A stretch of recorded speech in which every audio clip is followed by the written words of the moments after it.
All right, and we're back at the Randy Bronson Show with Frisky all the way up in Vancouver. Oh yeah, long awaited. I long awaited. We did not record anything the entire season.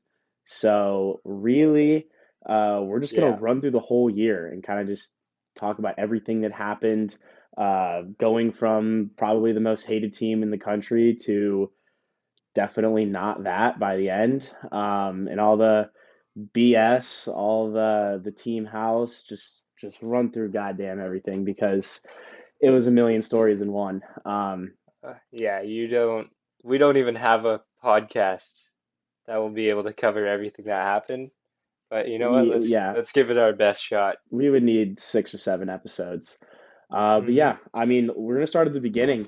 Basically, where we left off from the last pod is we started the year with the Lebeda Cup, and we had a lot of heat going into it. This was still Yeah. around the time when U of A hated our guts and ASU hated our guts. And U of A You're was in this tournament, wasn't they? I think they tried to send down they ended up sending down more of their ice hockey team, no? Right. Oh yeah, I remember that. Well, anyways, we play in this tournament. We wanted to jump into it as like we were just all chomping at the bit to play, and we'd already been practicing for like a month. Um, Yeah. and so we went 4-0 through round robin, won the semi like pretty easily all the way through, and then we get to the championship. Play Um, Jay. yeah, played against our own goalie, played Jay, and Yeah. we were tied on a power play in the third period. Sorry, in the second half. My bad.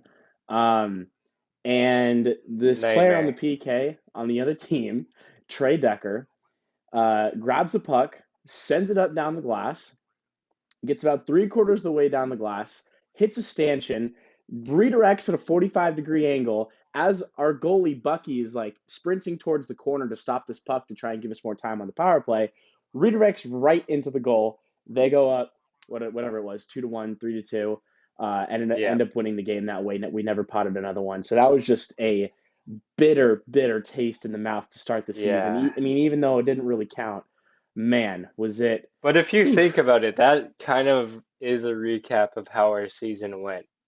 We showed up to Yeah, every that event, was. prepared as possible. We thought we knew exactly what we were getting into, and one slip up and it's over.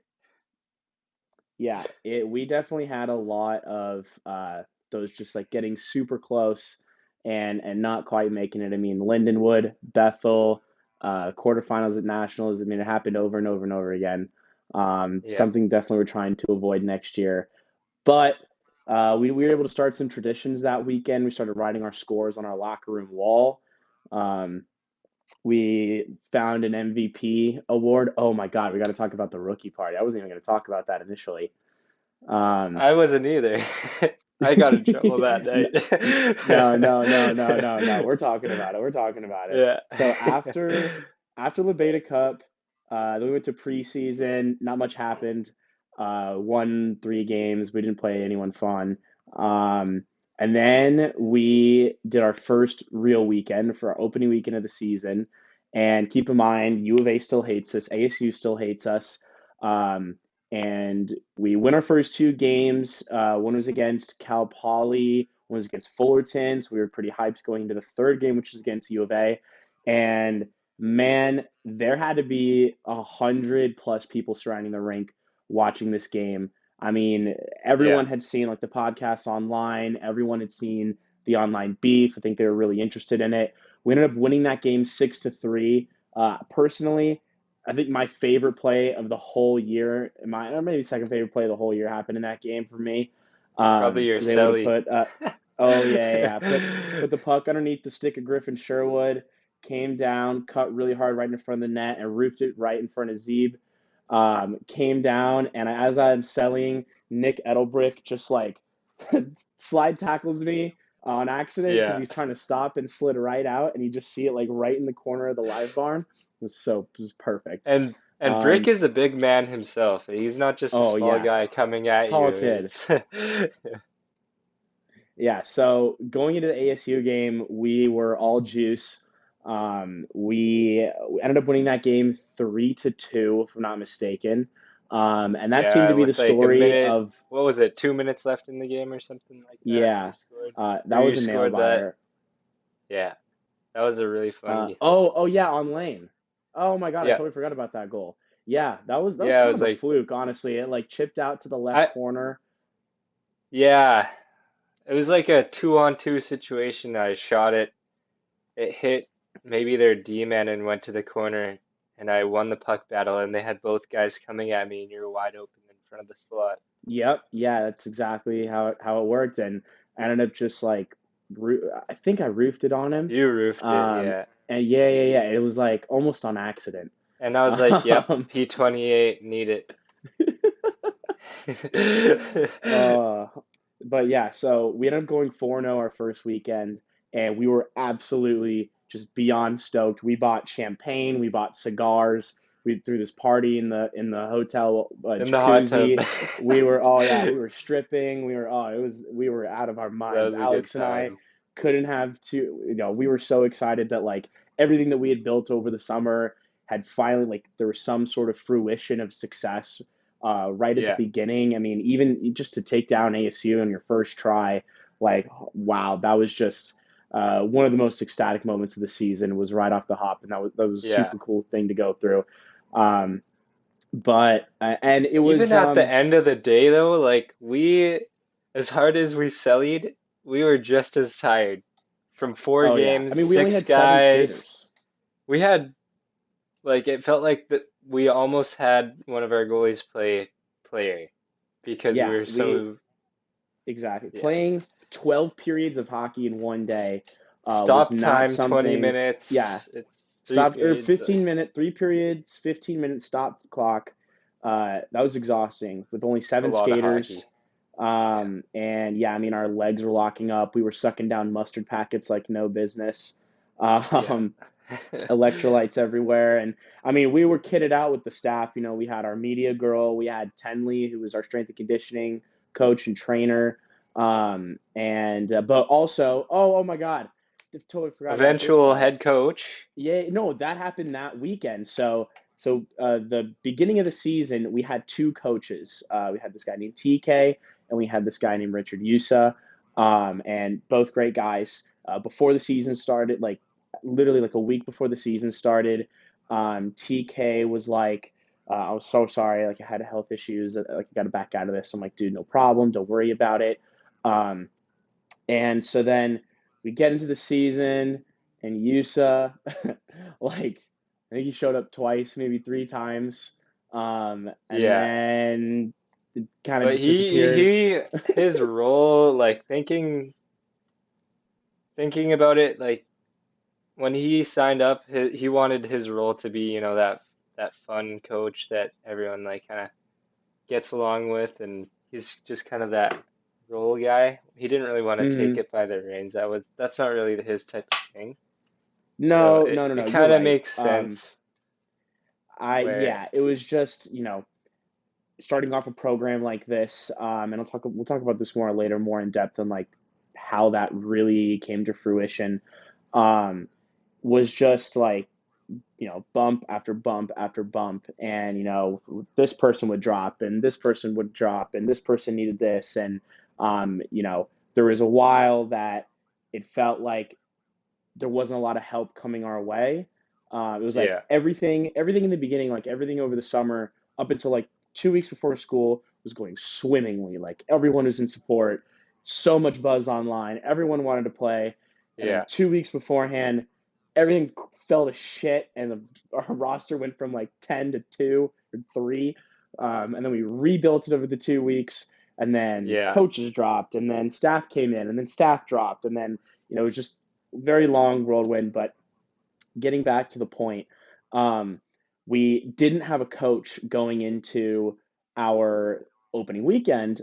So at the preseason weekend, we had two dads stand in, but going into the opening weekend out in Corona, we needed a head coach because in the NCRHA, D1 teams need head coaches, or it's actually not only is it a penalty, but I think it's a fine as well. I'm pretty sure. I don't know if they would enforce that, but it is in the rule book. So we asked our Right. strength and conditioning coach, who is a 19-year-old female student at GCU who has zero knowledge of the game of hockey, zero. We're Yeah. like, do you want to be our head coach until we find a new one? And she was like, sure. And she ate that shit up. She bought pantsuits. She dressed the part. She was dead serious about it, and I loved it. I mean, she really dove into that role.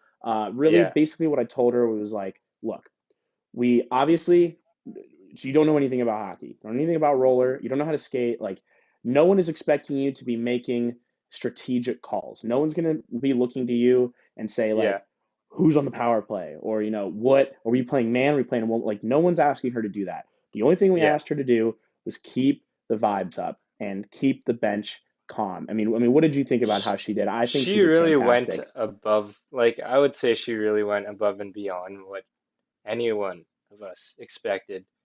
When we all first started, when I first heard about it, the idea of it, I was like, oh man, that's tough to resort to this. But Yeah, if there's no and options, immediately you too, gotta like do the what you gotta first thing. do. Yeah. Yeah, And and it was like, it worked well. It damn, worked like really well. I mean, it all really did work like perfectly. She took the position on head on, and every practice she would ask questions and like, why do we do this? Like, can you explain why this is happening? What should I be looking for?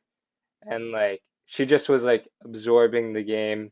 Like, by the end of the season, you would think like she would be a full-on player, where she was learning to love the game, you know, which was exactly. like, She absolutely was. I mean, coming into it, she was just a power lifter.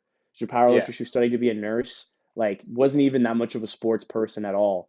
yeah, And she honestly, she saved our ass in many different ways. Like, I mean, from my perspective, right?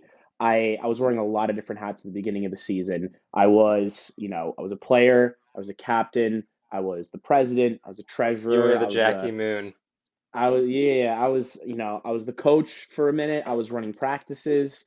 Um, and for her to be able to just even just alleviate like the pressure of keeping a bench calm and keeping everybody level headed through games, through tough situations. Yeah, She would take care of that, and then I would step in, at the very end before the buzzer would sound and be like, okay, we're running man, or we're running a 1-1-2, or whatever it was. And that just it helped me on a personal level significantly. So I want to give a big shout yeah, out to Tenley. She was amazing. I hope we get to see her back this year. I don't think we will. She's on another mission now, but right. she'll be around. She's still in the area. Um, Shout out T so Money. then, shout out T Money. So then moving into right after that is when we had our rookie party. Um, this was uh, this was interesting. So, like, why don't you go ahead and give your breakdown of what our team house looked like this year? And remember, this is still first semester, so this is not second semester where you moved into a closet, and we'll move into that a little bit later on. But let's talk about first semester, the I Roller House, will Tau Gamma Eta. give three words to describe it. First would be chaotic. Second would Yep. be time of my life. And third, we'll I think that's more say than three words. it doesn't worry. Don't worry about it. Don't worry about the logistics. Third would Okay. be uh you can't even really describe the third one, but it's just like in that first semester we made bonds that really created It was a our fucking team. circus, Frisky. It was a Yeah, circus.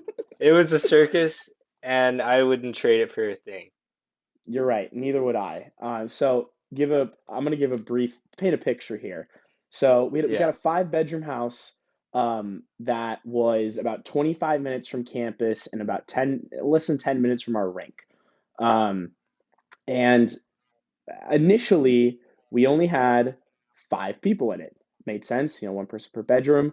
But then we had one of our goalies leave, and then we had um, people moving in. We brought in new players. So throughout the year, we ended up going from 5 players all the way to what was it, eight. 8 at the 10 really with the girlfriends. And so Yeah, what we ended up doing is we branded our house as a frat house. We called it Tau Gamma Eta, and we decided to throw a party. It was the rookie party. It was our first party, and it popped Was that off. really our But first let's start. one? Oh, you're right. No, it wasn't our first one. The first one It we was our threw. first like one with 100 people, probably 100 No, plus. no, no, no. The first one we threw was the one that just popped off for no reason. It was when we started Because we posting were on like the going to the Snapchat pool. stories. Yeah. Yeah, we literally we would bring everyone on from the house to campus, and people Jay would just go up to every single person that would walk by us and just be, hello, how are you doing? Oh, it's so good to meet you. Hi, how are you doing? And if someone would respond, he would be like, oh, have you heard of the roller hockey team? Like we're throwing a party tonight. You should totally come. And I mean, it was just like heat-seeking missiles. Of speaking of, we need to talk about the the club sports fair. Um, Yeah. but yeah, Oh they would just boy. you would Yeah, just we go and talked talk to about these that people though, right? and bring. Did we already talk about that at the last pod? Yeah, on the last pod we were talking about You're right, we did. We did. club. Um, Yeah. so yeah, we ended up randomly just getting like 150 people in our house, 25 minutes away from campus. Yeah. For this, like it was so random. It was like a Thursday night or something. And from there, we were able to re-invite people to the rookie party night. And what we did was we paired rookies with veterans. And we made sure none of this was like extreme hazing. Everyone was on board with it. Um, Yeah. and the rookies, or sorry, the veterans in ice hockey fashion would go buy female clothing from like Goodwill or a place similar and create the outfit for them for their rookie for the night, their paired rookie. And then what we did was we walked the entire length of the campus. So our campus is a square mile. So we started all the way on the east end and where the roller hockey rink is, and all the veterans, we're in our suits, we're in our button downs, and all of our rookies are in skin tight dresses and Getting giant catcalled floofy at. hats. And oh yeah, getting catcalled at. And Jay was so into it, bro. He was shaking his ass, and he threw on the voice, took on the persona.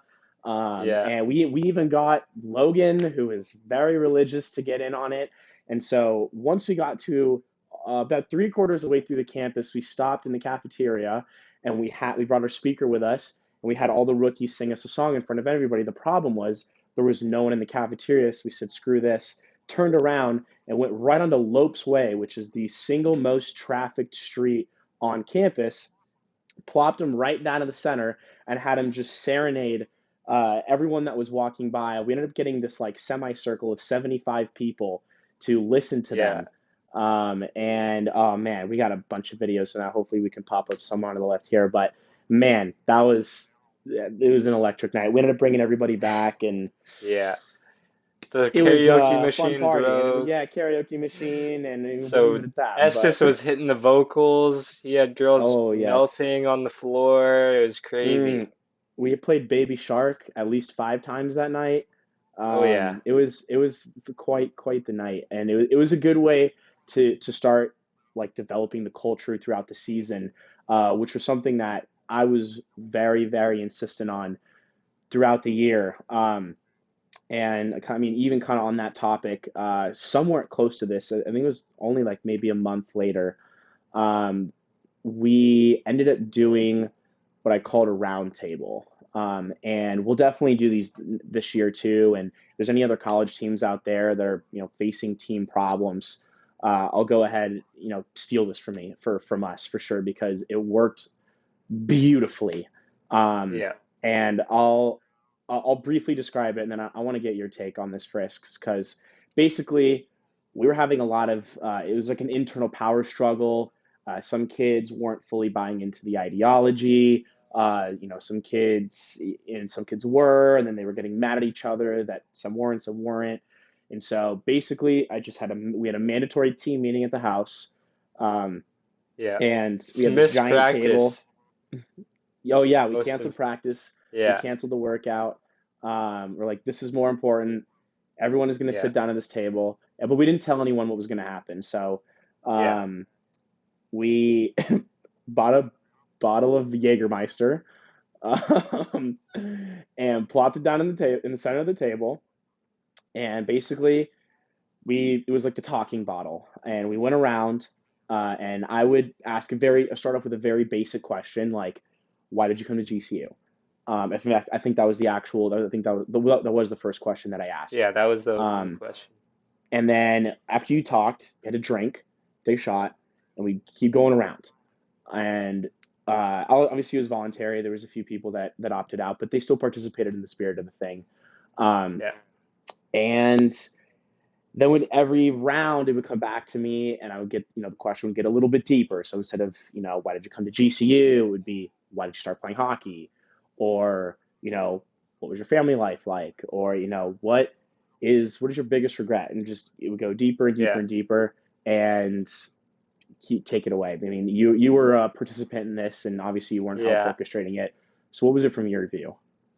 So from my view, I think it was a genius idea, really. Like within everything that was going on, uh, inside the locker room, outside of the locker room, guys weren't getting along, guys were finding nitpicking each other a lot of the time, and it was like the perfect timing to do something like that before it was probably before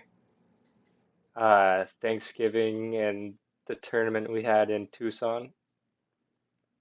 So I Mm-hmm. think it just like brought our bonding to another level where we could more understand where everyone's coming from and why they are the way they are.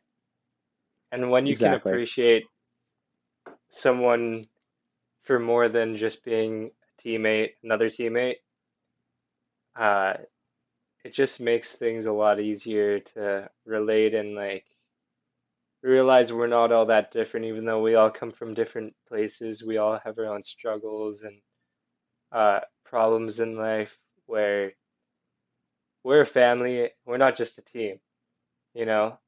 When things are Mm-hmm. going wrong in school and things are not going the way they should be going, we shouldn't be turning away from each other and using that emotion you're feeling against one another. Mm-hmm. Like we should bring our problems to each other and talk about these kind of things that are going on. And it even happened at the end of the year where I I mentioned to you where I was struggling personally, mentally with hockey in particular, where I was just not enjoying playing. Just nothing to do with the hockey side of things. It was just really all mental, where I wasn't happy with the way I was playing, and I couldn't really figure it out. Swear out. You were giving me lots of suggestions and points of view, which really helped me a lot, especially going into nationals. I can't really say I figured it out myself. I didn't think I had a good nationals tournament, but I didn't think Neither did I I. had a bad nationals tournament. So for what I wanted or expected, it is what it is, but still having that conversation meant a lot to me. And it, Good. like, even going into summer, like, right now, everything I'm doing has to do with a lot of the conversation we've had that day, where it's less, the mental game is more being prepared rather than seeing what happens. It doesn't directly mean that it's because of like what you did the night before. It does not mean it's the reason you had a good game, you know? Exactly. And No, no, no. I'm yeah, glad. That conversation that night in my locked truck in front of our rating house helped. But yeah, um, that going back to that night, passing the Jägermeister around, uh, it just like you said, it really broke down the borders of everybody. We finally started to see like the true intentions of some people, like why they were really here, or why they do the things that they do, or feel the things that they feel. And honestly, like the funniest thing out of the whole night was, so anyone that doesn't know, we have a player on our team that was Mormon last year's and was Logan Estes, absolute beauty, most disgusting forechecker I've ever seen in my life. Yeah. And we were going around the room, we were getting real deep, and someone would be like, "Oh, I was depressed for a couple of years," or "Oh, I grew up in a poor home," or whatever it was.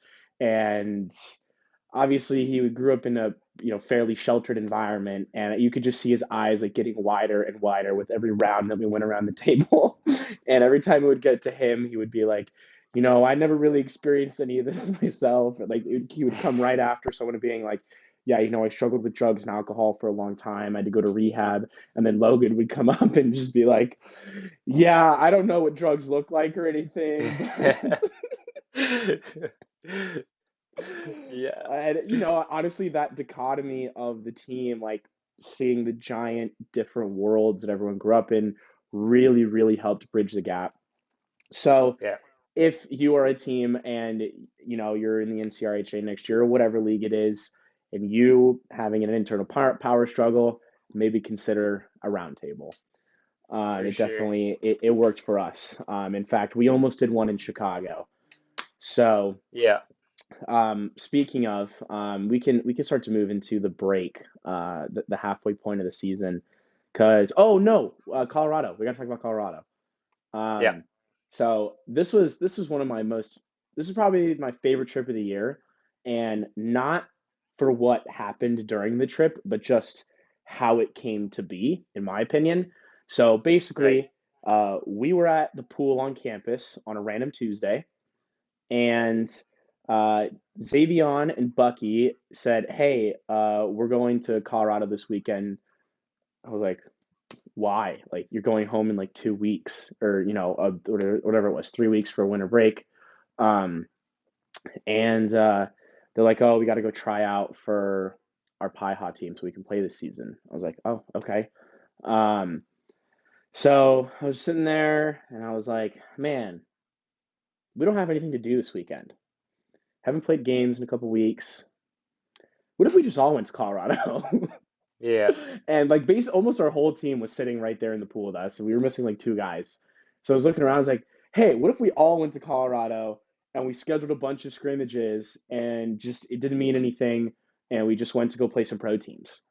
And everyone's looking around like, yeah, that'd be so much fun. Let's go to Colorado. Let's road trip it. Let's do it. And we're looking up on our yeah, phone, like, oh, it's gonna be a 14-hour drive. And we're like organizing this. And by the time we left the pool, we were like, we're going. Like we were calling USO. We're like, you want to come to Colorado with us this weekend? We were getting Tenley on board. Um, yeah. and then uh, so then we set it in stone, like, okay, we're going to Colorado by the end of the night. And so I informed the school that we were doing this trip, because it meant we had to miss some like club sports fun thing. I don't remember what it was. But I told them like, hey, we're gonna go to Colorado. And they're like, why? And I was like, to play games? Like, what do you mean? And like, well, what kind of games? I'm like, oh, we're gonna go play some pro teams. And she didn't get it. They did not understand. She was just like, just no expression, no like, Right. oh, that's so cool. You get to play pro team. I mean, our soccer team plays Phoenix Rising, which is our MLS team. So I figured maybe she would have some concept of it, but nothing. So I rephrased it, and I don't know if you remember what I did, but I had this old Instagram account with about 500 Yeah, followers on it. Yep, I didn't you rebranded like it to the. Go ahead. international something world championships? No, I rebranded What it to did the you call World it? Roller Tour. Hmm. Um, and I made a logo. I made some posts on the Instagram. So I rebranded this whole Instagram with like 500 followers on it to the World Roller Tour. And then I collab posted uh, a Lopes Roller post with a World Roller Tour post saying, "Oh, we got invited to the World Roller Tour, and It's we're gonna go play a legit. bunch of pro teams in Colorado. It's super legit." And so that's what I ended up sending to her. I made a flyer for her and everything, and they were like, "Wow, this is so cool! You got invited to the World Roller Tour." Yeah. At this point in time, we hadn't even set up any games yet. Like we were planning on going, and we didn't even have game slots available, or we didn't have teams to play. We didn't have nothing. Yeah. So finally, our we were going to go regardless, but the club sports, they were on board and they were super happy for us now. Wow, our team's going to the World Roller Tour. They've only played 3 games or whatever. So then we end up debarking. That's not the right word. We ended up leaving on Voyaging. a Thursday. Yeah, we ended up leaving on a Thursday, and we're literally like by the time we left, we had like one game in place. It was against I think it was against the Parker Prowlers, and I thought it was the so fire. yeah, Only it two. was the Fire. We had two games. Yeah. We had back-to-back games with the Fire. So we had a 14-hour drive to Colorado, and we were cramped in three cars. I hooked a U-Haul up to my truck, and we went. And on the ride, we're like calling every team in Colorado. We were calling 18U teams. We were calling semi-pro Pi-Ha. We were calling pro Pi-Ha. We were calling like tournament teams. We were calling anybody that we could find. And by the time we Yeah, weren't got we there, we gonna finally play a 18U team? we were going to play an 18U team. And then they were supposed to come down to us, and they never did. But that's a whole other thing. Um, but yeah, so by the time we got there, we had four games scheduled. We had one against the Denver Demon Dogs, Roller Dad News. We had one against the Parker Prowlers, and then we had two games against the Lakewood Fire. Um, Yeah. and honestly, it was a whole mess. I mean, like half the team got deathly sick. Oh And my people were goodness. hacking and uking all the way up to Yeah. all the way up to Colorado. Alex got sick. Bucky got sick. Jay got sick. You got sick. I Yeah. I mean, stayed sick I, for like a month. I exactly. I mean, I think I was the only person that didn't get to a degree of sick. Well, you Tenley got said you sick. didn't get sick, and then you got sick a week later, and you're like, ah, Yeah, it like a was week after we that got back. wasn't that's not the same bug. I got Juvanes. I don't get sick like that. It's just I got a delayed reaction. I guess. So, Yeah, but it's the honestly, autism. what I really liked about this trip, aside from like we won two of the games. One of them was in overtime against Roller Dad News, which was super fun. But just what I liked about the trip was up until that point, we had created a hunger to play. We created a culture that allowed us to do something like this. Like Yeah, if you were to go to probably any other team in the NCRHA, and maybe not all of them, but the far majority on a Tuesday said, "Hey guys, what if in 2 days we go on a 14-hour road trip to maybe play four pro teams that mean nothing and then turn around and come home for 14 more yeah, hours?" yeah, And all of our like we took no convincing to any of our players. Except for like one was on the fence, but even then, it only took like 10 minutes of convincing. yeah, Um, and that was really what I really liked about it. And I think just the fact that we were able to pull that trip off in such a short period of time was like a testament to everything that we had built over the summer. yeah. That's what I really liked about it. So Shout we're out definitely to going to be Z and doing it his again. family for Oh yeah, hosting shout out to us. Z housing most of us. And then we got like a motel for one night. And yeah, Yeah, we hoboed it for sure, but it was fun. We're definitely doing it again. yeah. World Um, Roller Tour. Here we go. DM World us Roller Tour Part who 2. wants to take on the championship. We're gonna get a trophy, What's get it that? all set up. We're gonna take a trophy down, and we're gonna make this a full-on thing. You can do entries. I don't know, turn it into something big. Every Maybe October, let's what say. we were talking about making it like a bowl game and bringing like Oh a really yeah. stupid trophy, and we were gonna call it the Golden Rooster Cup, I think. I think that was what Yeah. we ended on. And we were gonna go to like a Goodwill, get like a statue of a rooster and just paint it gold with like spray paint. And that was gonna be our trophy. And we were just gonna like go play RDN every year, and whoever wins gets to keep this golden Goodwill trophy rooster. We never Yeah. ended up doing it, but and then we were gonna call it like the Bronson Bowl, which I think would be sick. But Yeah. maybe this year we'll see. So Not maybe, we're doing it. We're doing it. okay, we're It's doing gotta it. It's happen. set. We're doing the Bronson Bowl. Um, Yeah. so then we get to the halfway mark of the season, And keep in mind, we're at 7 skaters, 2 goalies. Bucky swears to us that he's coming back, never came back. Um, so we're down a goalie. Alex had some his big boy job call on him, so he wasn't able to return. So we were down to 6 skaters. And basically, me and Xavion over the break, and you with Santi just started recruiting again, and we were able to get 4 more guys, and those guys were Mario Chapman, McKenna Cooper, um, Santi Gonzalez, and Cameron Bennett. Yeah. So I'm going to do a quick story about all 4. So McKenna has been one of my best friends for a very long time. And basically what we did is me and Xavion went to his house during the break, drove to his home, like in Southern California. We knocked on his door. We were wearing our polos. We looked nice. And his mom absolutely loves me. His parents love me. And basically we walked in. We're like, Cooper, you're going to go to GCU. I He was didn't like, even hear no, this there's no story. debate. He had came over to my house the night before. We went into the jacuzzi and we were like buttering him up and talking to him about it, but he wasn't like 100% convinced. But the next morning we went to this house. And we're like, Mrs. Cooper, or he's coming to school with us. We're kidnapping him. He's gonna come play college roller.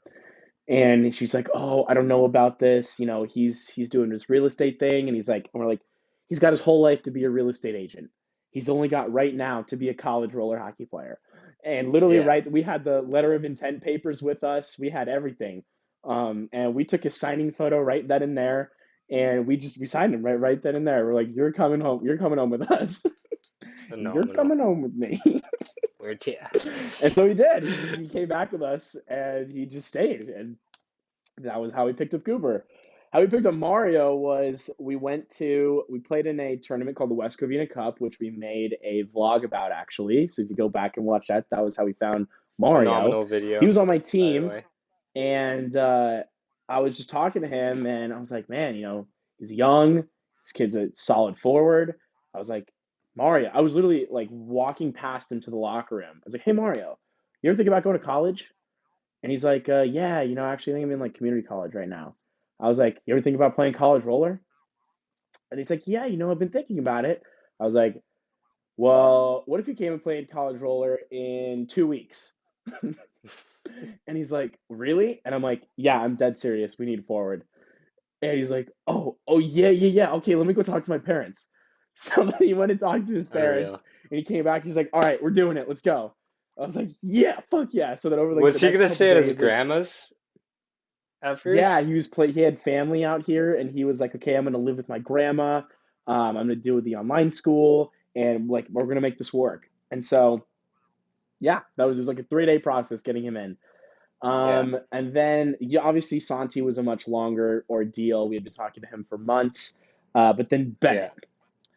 So Bennett, I can't tell the whole story because I'm gonna get someone in trouble.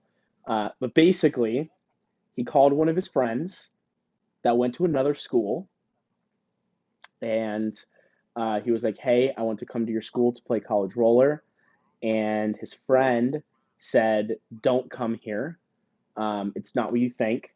I know a kid that goes to GCU. He started GCU. Go, go there." And so he texted me. He's like, "Hey, I got this kid. He wants to come to GCU. Will you talk to him?" I was like, "Yeah, of course." And we were pinching for time. This is like a week before the second semester starts.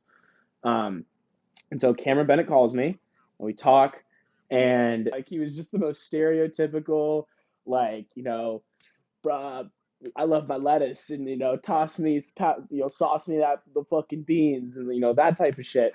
And just it was a very comical phone call. But he ended up coming, showed us some film, which was nice.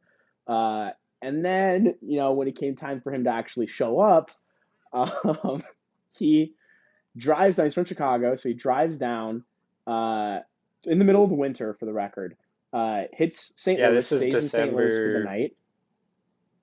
This is late. This is January. This is late Yeah, January. January.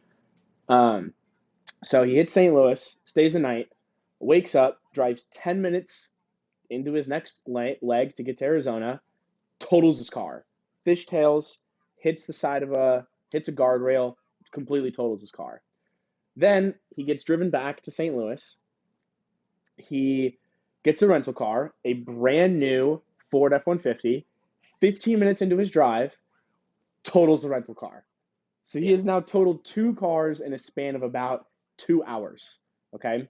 So then he goes back to St. Louis, spends the night, flies here, and we're just like, what the hell? Like, this kid shows up. He's already crashed two cars. What the hell is going to go on? He doesn't So, of even course, know what's going on. he doesn't know what's going on. He's so He's out just of it. in And, total shock and like it's and you know what? Like, it makes sense. You know, he just crashed two cars. He's probably got major PTSD. Um, yeah, but just from like an outside perspective, we total. just see this kid.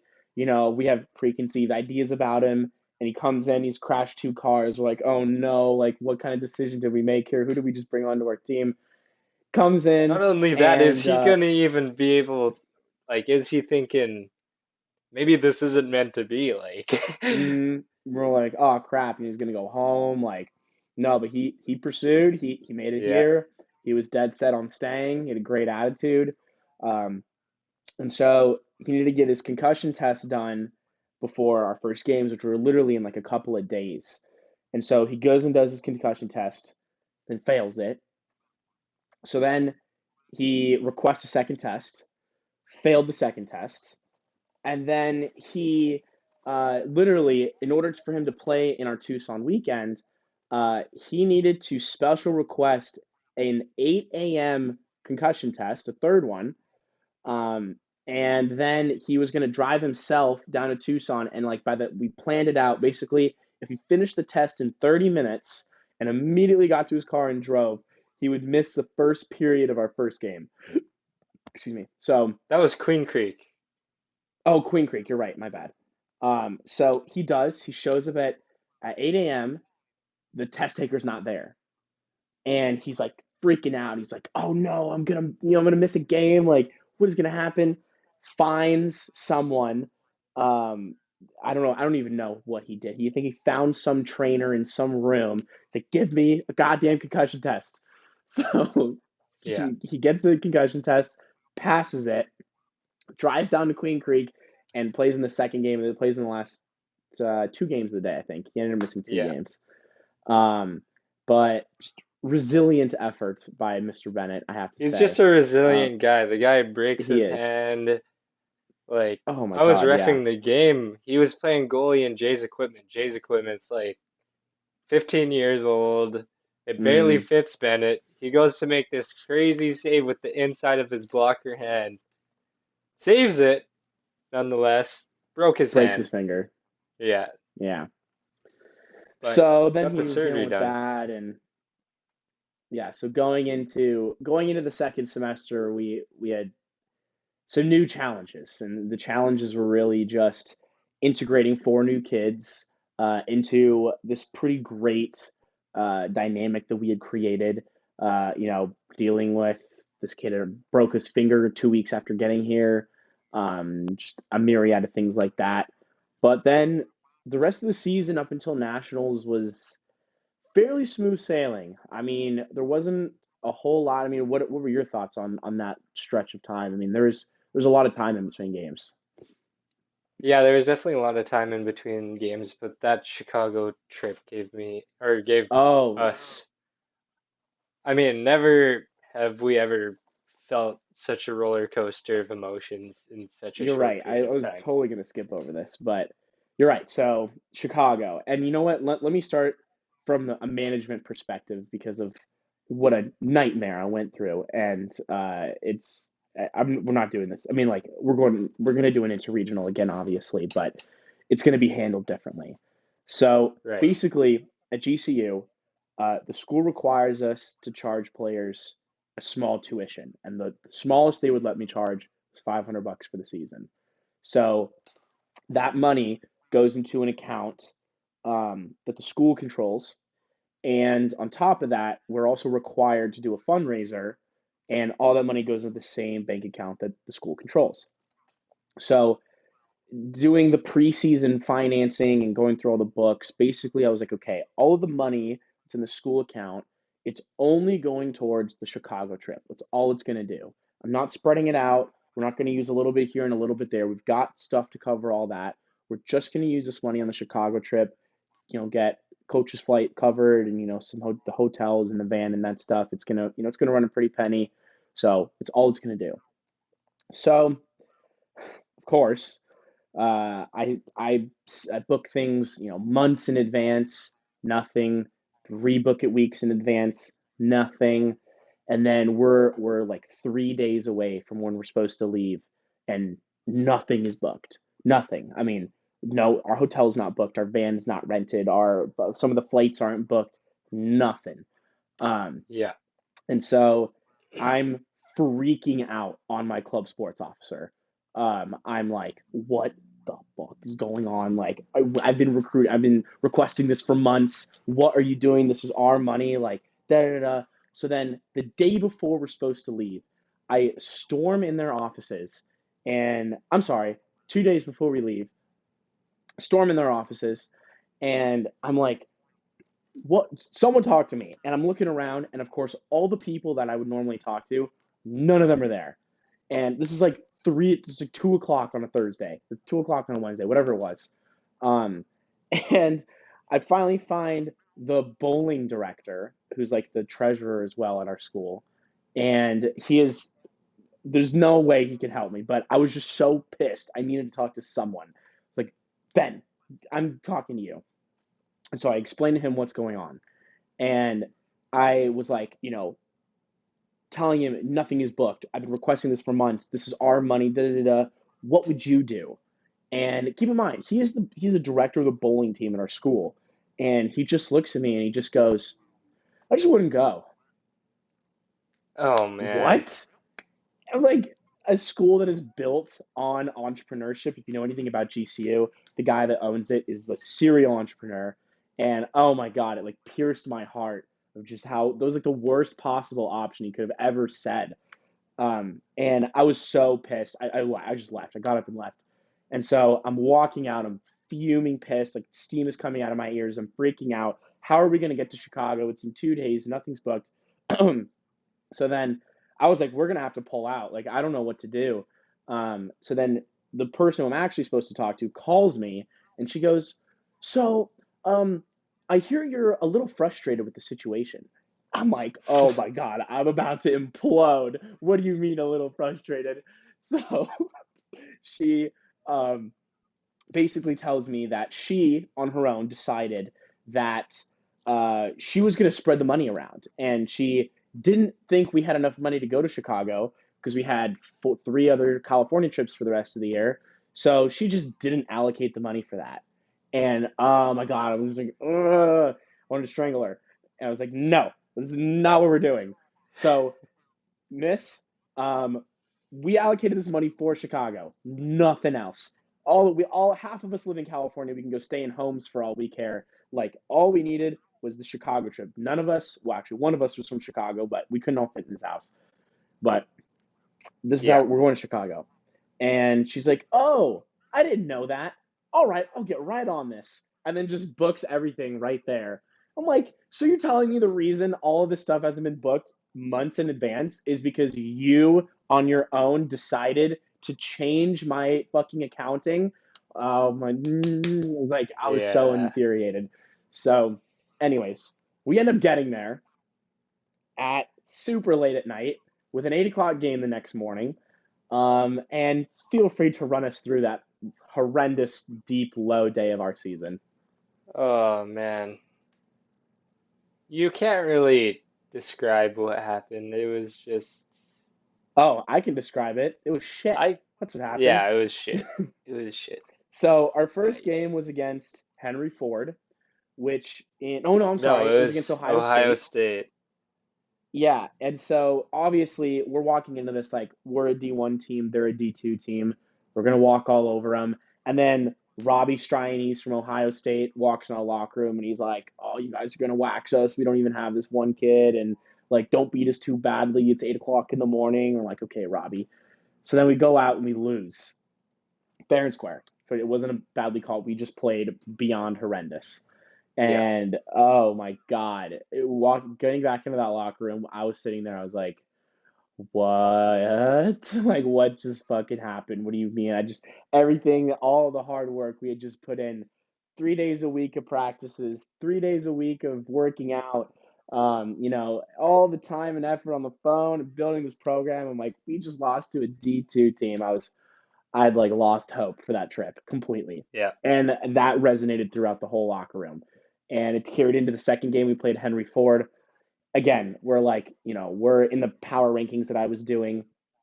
Um, we were we were like 3 spots ahead of them or something. Like, dude, we got Henry Ford through a JUCO. Like, there's no way we can totally take them. Lose to Henry Ford, fair and square, no complaints. Yeah. And so we go into the Michigan State game, just like fuming pissed.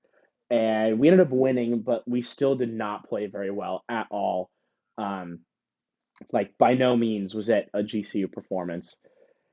And so going into the next day, we had Lindenwood and Bethel. And so to us, um, we had no hope. We went into the kids went drinking that night. Like we woke up and we were just no chance. I mean, even myself, I'm an eternal optimist, and I was just like, man, if we keep them below double digits, I'm gonna be happy. Like I think if we can keep them to less than a 10 goal differential, Yeah. I'm gonna walk away with this as a win. We weren't even thinking about the Bethel game. So then, you know, I'm out tell us here what happened, Chris. proposing. All right.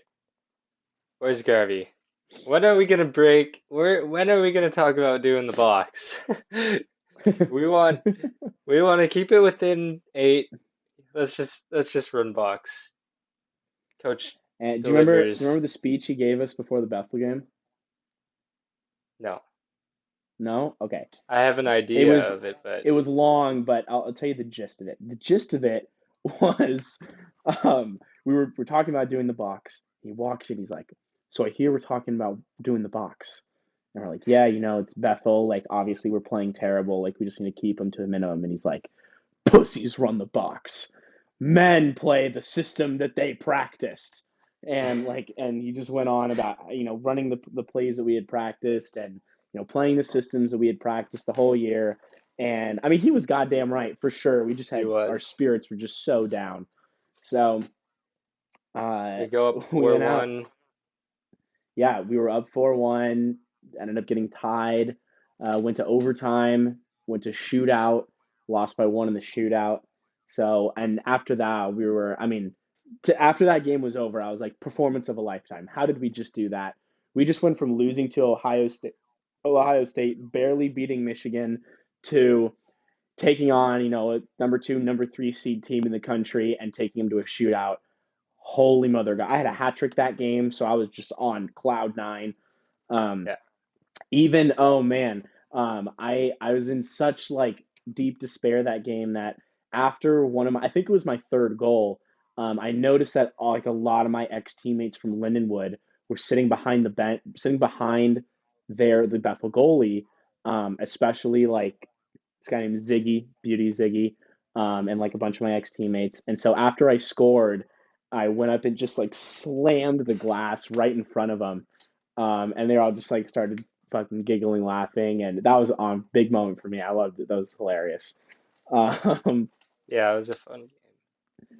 so then Lindenwood later in the day, honestly, like the same thing happened. We were kind of still in the like, holy shit, what a fluke moment that was.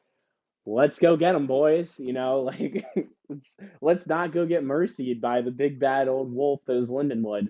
Yeah. And And even same heading into shit. that one, we were just as worried about getting shit kicked as the game Yep, before. exactly. And And I lo and remember behold, the conversation I had with Santi before that game was game of our lives. We want to win, we have to have the game of our lives. exactly. And we didn't Um, win, but I think we got 7 seconds left in overtime. That's how yeah, far we got. 3-2 That with was 50 seconds left, and they take a penalty and score on the power mm, play. so we had literally like the lowest day of our season and the highest day of our season back to back, day by day, or one day next to another. Yeah, And so, yeah, as about as much of a roller coaster of a hockey trip as you could have. yeah, Um, so we get home from that, we're kind of on a high, like holy crap, we just took the two of the three best teams in the country to overtime. Um, and that really like kind of juiced us up for a while. We were working out more. A lot of kids that weren't bought into the system prior were like, "Oh shit, we have a chance of really doing this." Like we're a real D1 team. We so what we beat ASU once or twice. Like now we've got some real proof. Like we can hang with the best of them. And that kind of took us all the way until nationals. There was a lull. There was like a 2 month break basically in between our last serious game and nationals. So that's when we ended up doing the ice games, the exhibitions. And I want to talk about at least the D1 game for a second. Basically, when I originally pitched GCU to the school, I said that we would be doing on campus events throughout the school year. I pitched like 5 different events. They vetoed all of them. And finally, I was like, what if we just exhibition scrimmage the D1 ice team? And they're like, oh, yeah, it sounds great. Go for it. I'm like, cool. We set up with the ice team. And I didn't really have much else to do for these 2 weeks other than obviously like schoolwork. Um, so I just like deep dove, like tried to make this as big as possible. So we rented out the rink. We got the other team. I made tickets, I made flyers. We started posting them all over campus. We did the same thing where we just had kids. I took players onto campus, gave them a bunch of tickets. I took Drea, your girlfriend. I took Ari, just gave them tickets. Said go around campus, just give people tickets to this game. Just see how many people we can get to show up. Um, and so we promoted the crap out of it online. We got, a live stream going. We got a scoreboard. We got lights. We had Kevin Bird from U of A come and be our announcer. yeah. We had commentary We had in the commentary on the game, and it live was great. stream. Yeah, There's a lot of volunteer action going on, and it was awesome. I mean, really. I mean, Dylan Adams, a good friend of ours, stepped in as basically like a game day operations director and took that stress off of me. And yeah. he was a lifesaver. Um, but we ended up getting 155 live people, like people in the, or I'm sorry, there was 105 in person and then 50 online. I'm pretty sure it was 155 in total. I remember that number, and it was cool. Like if you know where our rink is on campus, then there's a parking garage right next to it, and there was like 20 kids. I think they were all ice kids, just on top of the parking garage, like yelling down at us. From like a third story parking garage, cheering on the Yeah. ice team. And the ice guys, they had like 6 coaches or 7 coaches that were all players, and they had a lot of fun with it. We had like student sections going, and a lot of people just like surrounding the outside of the rink. And there's a pretty major like walking area to the top of it, and people were coming in and watching as they were passing, going to night classes and stuff. um, it was a lot of fun. We ended up winning 11-4. The surface itself wasn't great. It's not a super great surface to play on, but like everyone made do. It wasn't horrendous. The first period And was horrendous. oh yeah, I mean, It was tied shoot, after the first period. Like, it was 4-4. yeah. And then I Who you know delivered the what, like speech? Was it you? yeah, I talked, but that's not even what I want to mention. Like just after that first period, I just spent like 2 weeks super deep diving into uh build like just putting on this event, right? Just like spending every waking second trying to put this together, create a fun situation, a fun opportunity to play a college roller hockey game on campus. Like to me, like back when I was at ASU, when I was at Lindenwood, Yeah. like that would have been a dream to me, especially when I was at Lindenwood. Like how cool would it be to play a game on campus? Oh And man, so it I finally was. was like getting to live out this dream I had had for a few years. I was looking around Yeah. the bench, and literally, like you can give me your opinion, but in my eyes, it almost seemed like no one gave a shit. It Yeah. was like, why is this lunatic Jew making us play this outdoor game, against the ice hockey team on live stream? I want to go Yeah. play COD, and and just this I'm out here total thinking like lack. this is complete embarrassment. How are we gonna be D1? I mean, we've definitely talked shit about our ice team in the past about, Oh, it's so if much we shit. play them, like it's over. And Mm, we were not showing that first period. That first period, it no. was just like, holy shit, like this is all that shit talk is quiet right now. Oh yeah, But that we happened a turned couple it times this around. year, but we ended up winning 11-4 on that ice game, and then a couple weeks later, we ended up playing um, the D2 ice team at our Well, it home was the rink in D2 team Peoria. that was shit talking us, being like, Oh yeah, they're like, oh yeah, if if we played you guys, like we've played roller before. Those ice guys have never played roller. Like, of course you guys won. We'll play you guys, and you guys are gonna get spanked, and that is not what happened whatsoever. What was it? 20, no. So like, basically, we had set it up to be the same thing as the other game. It was going to be three 15-minute stop time periods, just like we play in college. And it was like what, like 6 minutes into the first period, we were up like 9-0, yeah. or something, ludicrous like that. And so we finished the first period, and one of their players comes over to me, and they're just like, "All right, we want to redo, we want to Yeah. restart. Like we new game, Their we girlfriends already left the building, and they're yeah." like, We just like they were just like, oh, like we haven't skated in a while. We got our feet wet. Like we just remembered how to stop. We got this now. We're gonna go now. Okay, all right. Well, we'll restart. We'll play a 2-period game, 0-0. Let's go. So at this they'll point, we even give were, you our no offense to the goalie. secondary team. Yeah. Oh yeah. We gave them Jay, and we took their goalie at one point, and Jay made some uh, big we saves, though. yeah, I'll we give, still won. like, It was like 9-1 or like 11-1 or something. Um, yeah. and but we also were, not to like be cocky or whatever, but we were skating at like half speed, and it Yeah. was real bad. Yeah. So, but it was fun. Like what really, I think the two really good things that came out of the D2 exhibition game was those kids got exposed to another option, right? They Yeah. didn't realize, how well put together our program was, and two, they gained an appreciation for it, right? Yeah, So definitely like way more of a the D respect. exactly. Like when we played the D1 kids, all they were saying at the end is come play us on ice, and like we'll destroy you on ice. And we're like, that wasn't the point of this. Like this was just, it was sad to be on campus. Like that was the only point of this game, is that it was on Yeah. campus. Um, so then the D2 kids after the game, they were more just like intrigued. Like they had a couple of them came up to me and they're like, what is the situation for next year? Do you guys need new players? Like, how much is it? And I don't know if you knew this, but the tuition for our ice program went up to like 5 grand or something for going into the next year. I've gotten a That's couple of crazy. messages about those kids transferring over because it's just too expensive now. Right. Um, and I think a lot of it had to do with those two games and those kids getting exposed to it. So I know this was not my original idea. I took it from Miranda Lemus at Boston U. They do an ice roller game. They've been doing it for years.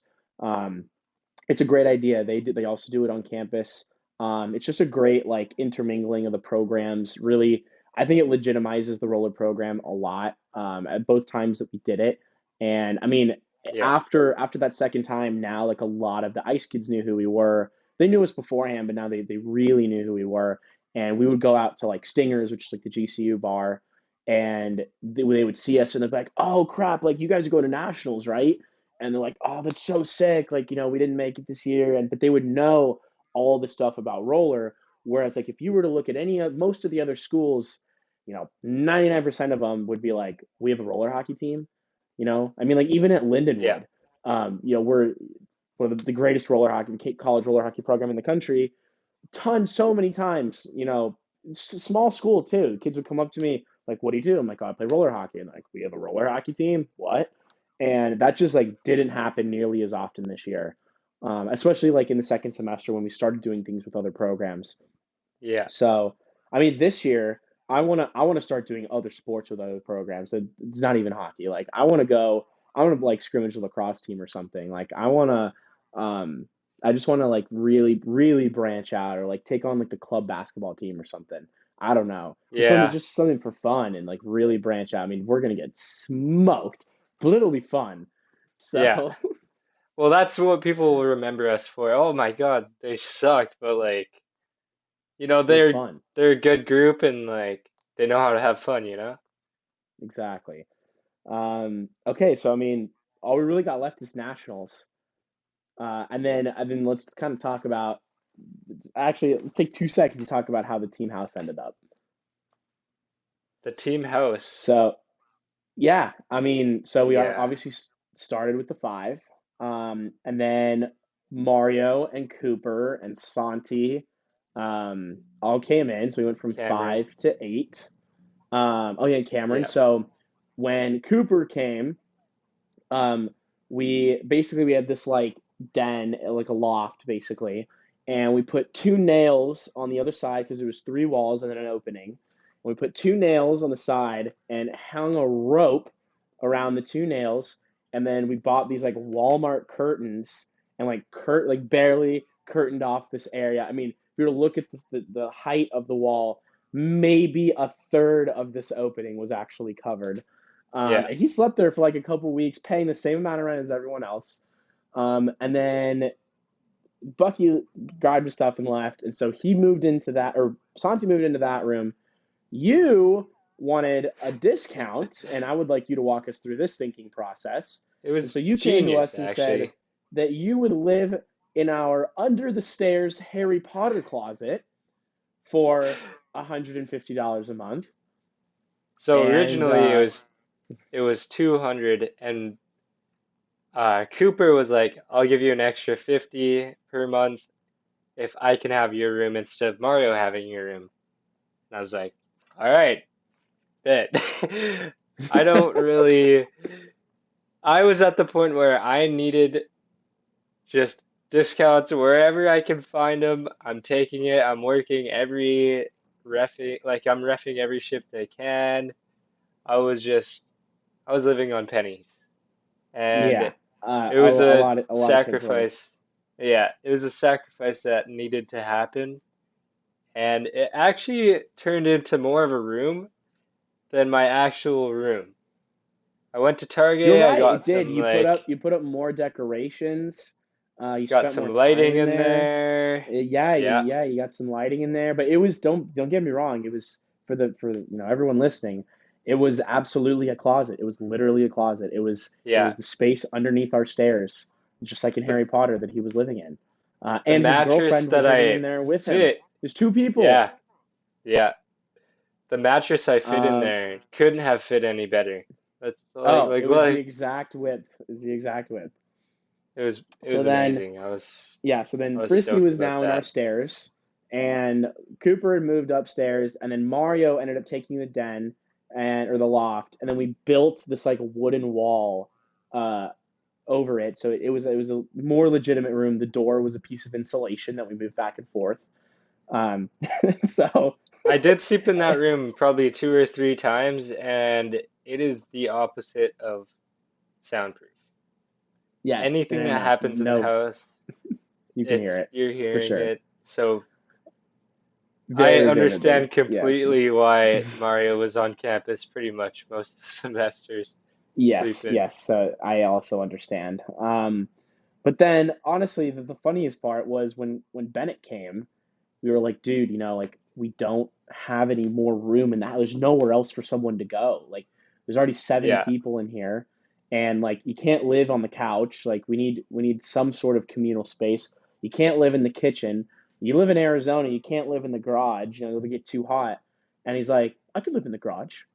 I was like, dude, like really, you should get an apartment. You should try and live on campus or something. He's like, no, I want to live in the team house. I'll live in the garage.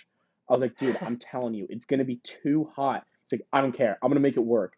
So this kid shows up, and he goes to Lowe's on his first day, just buys a bunch of 2x4s and screws, and builds himself two walls in the corner of At our 3 and garage. 4 in the morning. Yeah, oh yeah, up until like 4 or 5 o'clock in the morning. Absolute definition of a Well, he night didn't owl. start until It, 2. oh He yeah, didn't even start and until 2. you know what? The one thing I'll give him, the construction was not bad. Like those walls were not flimsy. Those things were solid.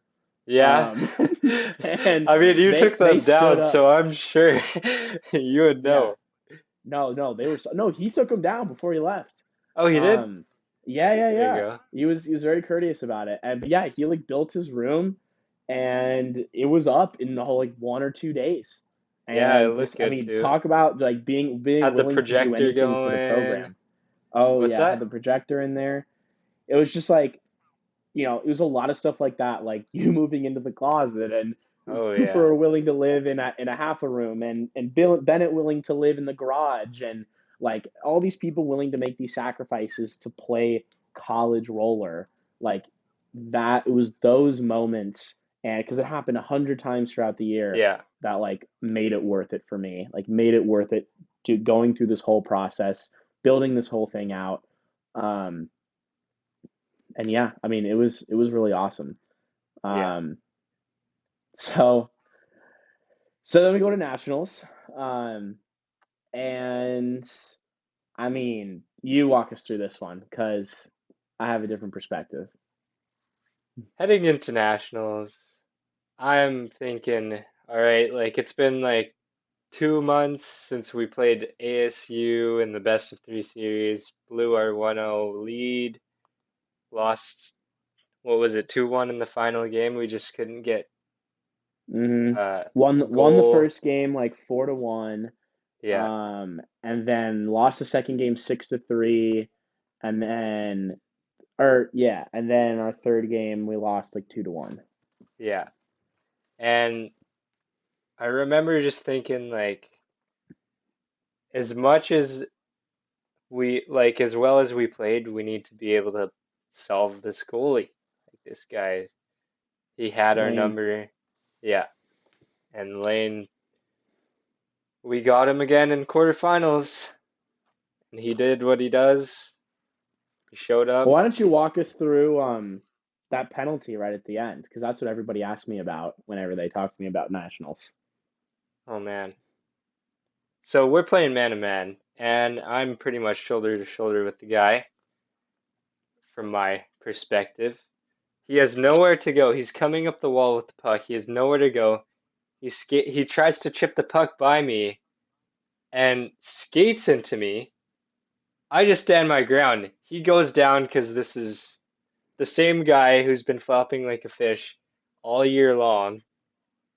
Uh, if you've seen him Cough play, number 4 cough. uh, you know. Uh, and basically, with a minute and 10 seconds left, the ref says, "Yeah, I should put my hand up, call it. That's for sure a penalty, no doubt about it."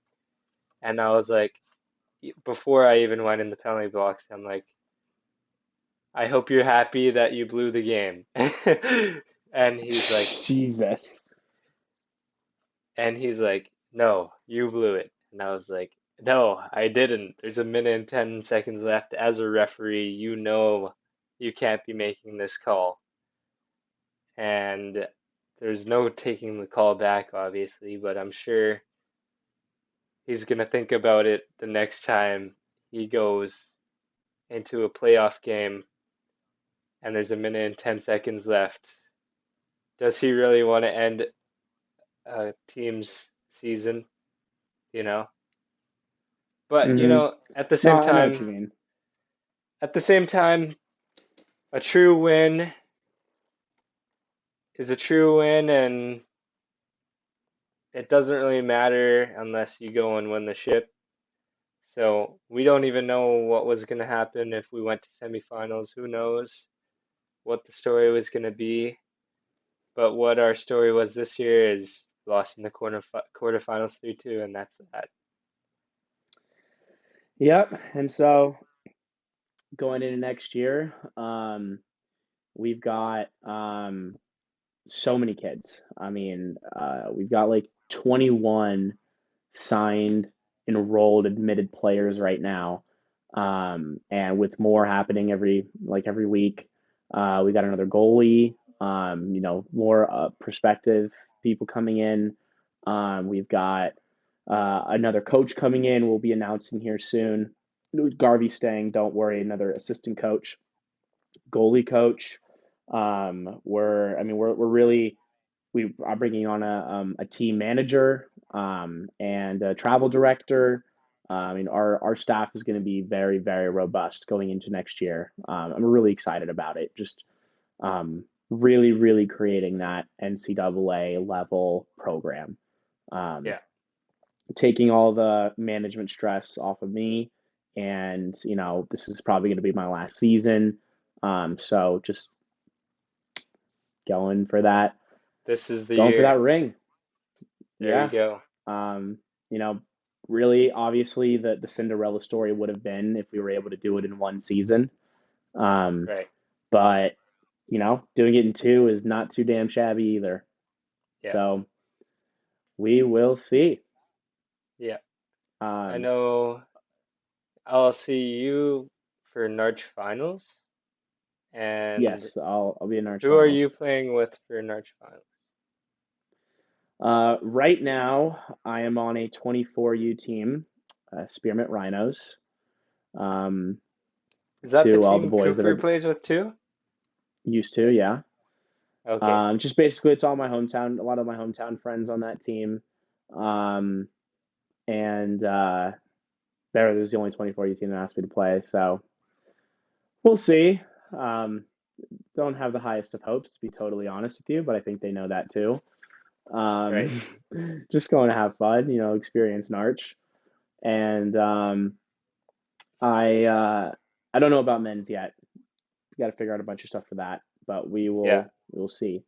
Um, but just kind of like reflecting on the year, um, I think a lot of cool things that came out of it was the two things that I think were the most directly impactful to the team were like specifically with ASU and U of A. We had this huge beef and we had this huge rivalry. Then we beat U of A four times in a row, and the last two both 7-0, so pretty handedly. That relationship very quickly became of mutual respect. They were no longer looking at us like a joke, and now they're like, oh shit, we can't even touch them. Um, Yeah. and so that's definitely benefited It's all kind of parties funny, involved. like And then with ASU, I feel like by the end of it at nationals, it was like us supporting each other where we were watching their games and they were watching our games and kind of like looking out for each other and like, hey, you had a hell of a game, and there was a lot of mhm, that kind of camaraderie just within Arizona roller hockey. I figured by the end of it, we went out, I think the last night after nationals went after they got knocked out, and like we saw a bunch of the ASU guys at a bar or something, and we hung out with them for a bit, and everyone just got along super well, and all that drama and stuff was just forgotten about. So it's pretty fun times, and I think it's gonna be a different look next year for sure. yeah, definitely. I mean, I think there was one moment I think after the first time we beat ASU, it really set in with like Boyo and Dote, where it was like, oh, this isn't just some like fucking twat, like, annoying the shit out of me, starting a new D1 team. Like, who does he think he is? After that, I think it really set in with the coaching staff and with ASU's whole team, like, oh crap, like this is a real program. Um, we can't be fucking around with them anymore. And then obviously they beat us a handful of times after that, and there was still a rivalry, but it definitely became a lot more like mutually respective, Yeah, um, or mutually respectful. Sorry. And then by the end, right, we had played them 8 times by the time the season was over. By the time quarterfinals was over, I'm sorry, not quarterfinals, regionals. And I mean, that to me, like that handshake line, like went about as slowly as a Stanley Cup one did. I mean, we stopped with every yeah, player. had words in a good way. Um, and I mean, Lane stopped me personally, gave me some pretty high praises. I was very appreciative. I wasn't really expecting that, and obviously so damn tall. We like he like grabbed my hand and we went in together, and my face was like in his chest, and he was like staring a full head and a half above me, like trying to talk to me. I was like smothered for a second. I was like, "Oh, thank you so much, Lane. Like I can't see right now." Um, so no, there was a lot of massive positives that came out of the season. Yeah, Along those I just lines, remember the culture, yeah. being that handshake line. I just remember being so mad. Like I wasn't thinking at all. I was just pure, just couldn't get over the minute and 10 seconds and our season was over. hmm No, It was I'm tough. right there with you, buddy. Well, I think that kind of wraps it up. That was the whole season. That's what we're looking at right now going into next year. Yeah, Very happy to have the pod back. I was one of the main reasons we didn't do the pod over the year is because I really wanted to do it in the studio at GCU. It's a very long process. It's like a 4 or 5 hour ordeal to do it there. Being yeah, able to do it from anywhere, from my iPad, definitely makes this a lot more accessible. Uh, yeah, Using the Riverside program makes it a lot more easier to cut it. Um, so we'll be able to do these with more people and have it more accessible in more areas while we're traveling. And so excited to bring this back on a regular basis. This is the 1 year of Randy Bronson today as this is being posted. So first off, just want to congratulations. say that like what an amazing year. Obviously, we already had a pod covering all that stuff, like how it came to be, the whole thing with Darren, and we talked a lot about that already. But it's only grown since then. I've been able to. I'm getting recognized in public now as Randy. Like I just went down to Colombia. Hopefully posting that vlog today as well. Um, I got recognized not once but twice by these two random Colombian roller hockey players.